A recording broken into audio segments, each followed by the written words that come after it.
సహోదరి సహోదరులకు ప్రభువైన యేసుక్రీస్తు వారి దివ్యనామమున శుభాలు.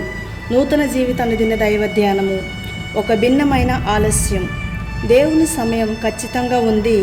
అతను తొందరపడడు, కానీ ఎప్పుడూ ఆలస్యము చేయడు. 2వ పేతురు పత్రిక 3వ అధ్యాయము 8, 9 వచనములలో, ప్రియులారా, ఒక సంగతి మర్చిపోకుడి, ఏమనగా ప్రభు దృష్టికి ఒక దినము 1000 సంవత్సరముల వలెను, 1000 సంవత్సరములు ఒక దినము వలెను ఉన్నవి. కొందరు ఆలస్యమని ఎంచుకున్నట్లు ప్రభు తన వాగ్దానమును గూర్చి ఆలస్యం చేయువాడు కాడు గాని, ఎవడనూ నశింపవలనని ఇచ్చయింపక అందరూ మారు మనస్సు పొందవలనని కోరుచు మీ ఎడల దీర్ఘశాంతం గలవాడై ఉన్నాడు. పుల్లని రొట్టెలు కాల్చేవారు ఓపికగా వేచి ఉండటం నేర్చుకుంటారు. పుల్లటి పిండితో నెమ్మదిగా ఎక్కువ సమయం తీసుకొని చేసేదే ఈ పులిసిన రొట్టె. దీనిని చేయడంలో కృషి మరియు శ్రద్ధ అవసరం. ఇది సహజ ప్రక్రియలపై ఆధారపడి ఉంటుంది, కాబట్టి అది తొందరపడదు. అయినప్పటికీ దాని ఉపయోగము రోగి కోరుకునే వరకు వేచి ఉన్నప్పుడే దానికి విలువనిస్తుంది.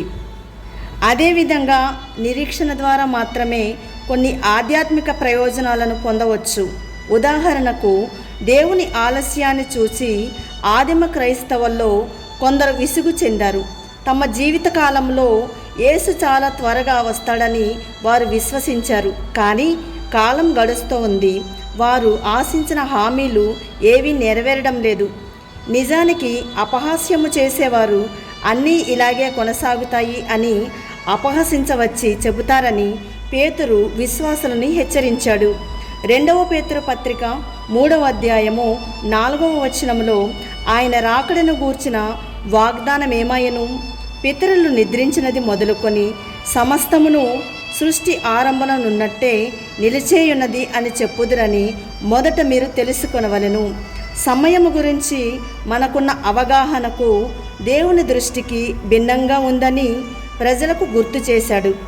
దేవునికి శతాబ్దాలు మరియు సహస్రాబ్దాలు క్షణాలు మరియు రోజుల వలె గడిచిపోతూ ఉంటాయి. కాబట్టి దేవుడు తన వాగ్దానాన్ని నిలబెట్టుకోవడానికి ఆలస్యం చేస్తాడని తలంచడము తీవ్రమైన అపార్థము.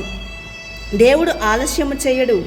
ఆలస్యంగా అనిపించేది నిజానికి దేవుని సహనము అని పేతురు చెప్పారు. పుల్లని రొట్టెలు చేసేవాడిలా దేవుడు చాలా మంచి దానికోసం తొందరపడకుండా వేచి ఉంటాడు.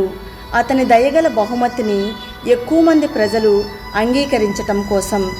దేవుని ఆలస్యాలు ఎల్లప్పుడూ మనం ఊహించగలిగే దానికంటే మెరుగైన దానికి దారితీస్తాయని మనం అర్థం చేసుకుంటే మనము కూడా ఓపికగా వేచి ఉండగలము. ఆమేన్.